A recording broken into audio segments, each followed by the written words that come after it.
اگر تم نے اپنے رشتے داری میں شادی کرنی ہوتی تو اس مصیبت میں گرفتار نہ ہوتے، بے شک، کیونکہ تمہارے رشتے داروں کی لڑکی تمہاری جانی پہچانی ہے، تم اس کی عادتیں جانتے ہو، اس کے ماں باپ کی عادتیں جانتے ہو، تم نئی جگہ کرتے ہو، پھر انکوائری کرتے پھرتے ہو، کسی کو کیا معلوم کہ یار یہ گھرانہ کیسا ہے، یہ لڑکی کیسی ہے، اس کا باپ کیسا ہے، اس کی ماں کیسی ہے، بعد میں معلوم پڑتا ہے کہ یار وہ لڑکی تو صحیح نہیں ہے، اس کا تو فلاں فلاں جگہ ایسا ایسا معاملہ چل رہا ہے، اس کا بھائی تو شرابی ہے، اس کا باپ تو چور ہے، اس کا باپ ڈکیت ہے، سمجھ گئے، وہ لوگ ایسے ہیں۔ تو میں یہ کہہ رہا ہوں لوگ پہلے فیصلہ نہیں کرتے، ارے بھائی اپنے رشتے داری میں دیکھ لو، ارے بہن کو چاہیے اپنے بھائی کی لڑکی دیکھ لے، بہن بھائی کی لڑکی اگر چائے لے سکتی ہے وہ کوئی منع تھوڑی ہے، لے اور شادی کرے، شریعت میں جائز ہے۔ کہتے ہیں کہ بھائی بھائی کی لڑکی نہیں لے سکتے، کیوں نہیں لے سکتے بھائی؟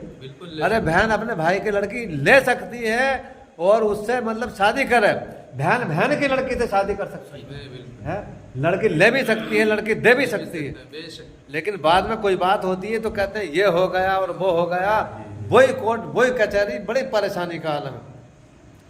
اب دیکھو اگر اچھی طرح سے ہمیں زندگی بسر کرنی ہے تو سب سے پہلے تو ہمیں یہ دیکھنا ہے کہ بھئی لڑکی کے اندر کتنی دینداری ہے۔ جس لڑکی کو ہم اپنے گھر میں لانا چاہتے ہیں، اپنے بیٹے کی بہو بنانا چاہتے ہیں، اپنے گھر کی زینت بنانا چاہتے ہیں، اپنے جو ہے اپنی بیٹی بنانا چاہتے ہیں، کیونکہ لڑکے کی بہو اپنی بیٹی ہوتی ہے، جی بالکل، تو وہ پرہیزگار ہے نہیں ہے، اس کے اندر دینی تعلیم کتنی ہے، کیونکہ آج کے دور میں حضرت ہمارے جو مسلمان بھائی ہیں کالجوں میں پڑھا رہے ہیں جوان لڑکیوں کو، تو میں یہ نہیں کہتا کالج مت پڑھاؤ، لیکن اس کو پردے کی حالت میں بھیجو، اور دنیاوی پڑھائی کے ساتھ میں دین کی تعلیم کم از کم اتنی تو دلاؤ کہ اس کو یہ معلوم ہو کہ میرے شوہر کا میرے اوپر کیا حق ہے، اور میرے دیوروں کے ساتھ میں کیسے رہنا چاہیے مجھے،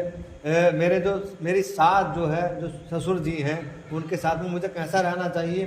اب آج کے دور میں کیا ہوتا ہے، لڑکی آ جاتی ہے، شادی ہو جاتی ہے، معلوم پڑتا ہے 1 مہینہ نہیں گزرا تھا، پتہ نہیں بھائی لڑکیوں کو کیسی گھٹی پلا دیتی ہے، لڑکا اپنے باپ سے کہتا ہے ابا جی سنو مجھے اب شامل میں نہیں رہنا، اب میں تمہارے ساتھ نہیں رہ سکتا۔ ارے بھائی جو بچہ اپنے باپ کو چھوڑ کر یا ماں کو چھوڑ کر کبھی کھانا نہیں کھاتا تھا، وہ آج کہہ رہا ہے کہ مجھے تمہارے ساتھ میں نہیں رہنا ہے، بتاؤ۔ ارے بھائی ایک رات میں پتہ نہیں اس لڑکے نے کون سی گھٹی پلا دی۔ تو میں تو یہی کہنا چاہتا ہوں جاتے جاتے، اگر ہمارے ایسے اسلامی بھائی یا اسلامی بہنیں اپنے سسر کے ساتھ میں اپنی ساس کے ساتھ میں اگر ایسا برتاؤ کریں گے تو کل کو ہماری آنے والی نسلیں ہمارے ساتھ میں ایسا ہی برتاؤ کریں گے، ہم کو نہیں دیکھیں گی، ہماری خدمت نہیں کریں گے۔ آج ہم سوچتے ہیں کہ یار باپ بوڑھے ہو گئے، ان کی کون دوا دارو کرے گا، ماں بوڑھی ہو گئی، ان کی کون دوا دارو کرے گا، بتاؤ۔ ہم یہ نہیں سوچتے، اللہ کے نبی نے ارشاد فرمایا کہ اے لوگو تمہارے جو باپ ہے نا، باپ تمہاری جنت کا دروازہ ہے، اور اللہ کے نبی نے فرمایا جو تمہاری ماں ہے، ماں وہ ان کے قدم کے تلے تمہاری جنت ہے، سبحان اللہ، بے شک، ان کے قدم کے تلے تمہاری جنت ہے، اللہ کے نبی نے ارشاد فرمایا۔ لیکن لوگ جو ہے اپنی جنت کو چھوڑ کر ادھر ادھر بھاگ رہے ہیں۔ جو سگی ماں ہے نا اسے ماں کہتا ہوئے شرم آتی ہے، اسے امی کہتا ہوئے شرم آتی ہے، اور جو 4 دن سے ساز بن گئی اسے کہہ رہا ہے ارے اماں جی، ارے امی جی یہ بتاؤ تم کیا کھاؤ گی، تمہارے لیے کیا لے کر آؤں، کون سے پھل فروٹ تمہیں پسند ہے۔ ارے میں یہ کہہ رہا ہوں نادان، وہ بھی تیری ماں ہے، تیری ساس تیری ماں ہی ہے، چل ٹھیک ہے، اس کی خوب خدمت کر، خود خوب ادب احترام کر۔ میں تو یہ کہہ رہا ہوں اس کو بھی تیرے ساتھ میں رکھ، تیری سگی ماں کو بھی تیرے ساتھ میں رکھ، اگر اللہ نے تجھے اتنا مال دیا ہے۔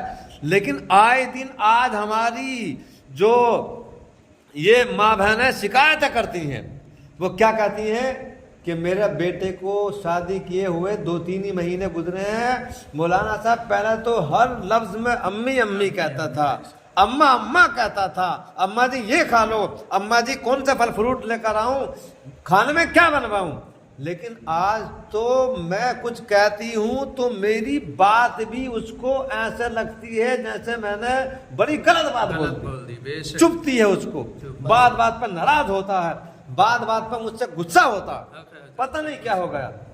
اور بیوی کا جب معاملہ آتا بڑی مسکرا کے بات کرتا ہے, بیوی کی طرف بہت مسکراتا ہے. ارے بھائی میں کہہ رہا ہوں ٹھیک ہے چل تیری بیوی ہے میرا بھائی, بیوی سے خوب پیار کر, ہے خوب اس کو جو ہے مطلب پیار دے, پیار لے, کوئی دقت والی بات نہیں, کیونکہ بیوی ہے تیری, ہے خوب دل میں بسا. لیکن میں یہ کہہ رہا ہوں ماں باپ کو ناراض مت کر, صحیح بات ہے, حقیقت بات ہے. پہلے ماں باپ کو راضی کر, پہلا ماں باپ کیونکہ کسی کے ماں باپ ایسے نہیں ہیں. اگر تو اپنی بیوی سے پیار کر رہا ہے تو وہ اس چیز سے ناراض ہوں کی معذرت بے شک ناراض نہیں ہوں گے نا, خوش ہوں گے. کیونکہ ارے ماں تو چاہتی ہے کہ میرا بیٹا اور میری بہو جو ہے محبت سے رہیں, بے شک چاہتی ہے, جتنی محبت سے رہیں گے میرے گھر کی جو ہے عزت ہوگی, عزت ہوگی بے شک. 4 عورتیں میرے گھر کی تعریف کریں گی, بالکل. 4 مرد میرے گھر کی تعریف کریں گے. لیکن بھائیو سنو, ابھی ہمارا نماز کا وقت ہونے والا ہے. میں جاتے جاتے آپ کو بتا رہا ہوں, ہمارے کچھ اسلامی بھائی دوسروں کے بقائے میں آ جاتے آ ہیں جاتے ہیں بالکل, اور ماں باپوں کو چھوڑ دیتے ہیں. ایسا ہرگز مت کرنا, اگر کر چکے ہو تو دوبارہ منا لو اور سچی پکی توبہ کر لو. ماں باپ کے قدم پکڑو, کسی بھی طریقے سے مناؤ, ہاتھ جوڑو, ان سے معافی مانگو. اگر تم اس حال میں مر گئے کہ تم سے تمہارے ماں باپ ناراض تھے تو تم جہنم کا ایندھن بنو گے. بے شک اور اللہ کا نبی فرماتے ہیں اگر اس حال میں تمہاری موت آئی کہ تمہاری ماں تم سے راضی تھی, تمہارا باپ تم سے راضی تھا, تو اللہ تعالیٰ تمہیں جنت میں داخل فرمائے. سبحان اللہ, بے شک ہاں, ہے. جنت چاہتے ہو تو ماں باپ کو راضی کرو, ہے. اور میں اسلامی بہنوں سے کہوں گا, ارے میری بہن تجھے 4 دن ہوئے ہیں, شوہر والی بن گئی ہے, کیم برگلا رہی ہے راتوں کو, کیم ایسی باتیں بتاتی ہے. ارے ایسی تعلیم دے یہ کہہ کہ تم اپنی ماں کی قدر کرو, ان کی خدمت کرو, باپ کی قدر کرو, ان کی عزت کرو. اگر تو ایسی تعلیم دے گی تو تیرے بچے تیری خدمت کریں گے اور انشاءاللہ تعالی آنے والے وقت میں جو ہے تمہارا نام روشن کریں گے. بے شک سبحان تم دنیا میں بھی کامیاب رہو گے اور انشاءاللہ تعالی آخرت میں بھی کامیاب رہو گے. بے شک. السلام علیکم ورحمۃ اللہ وبرکاتہ. خدا حافظ. سبحان اللہ.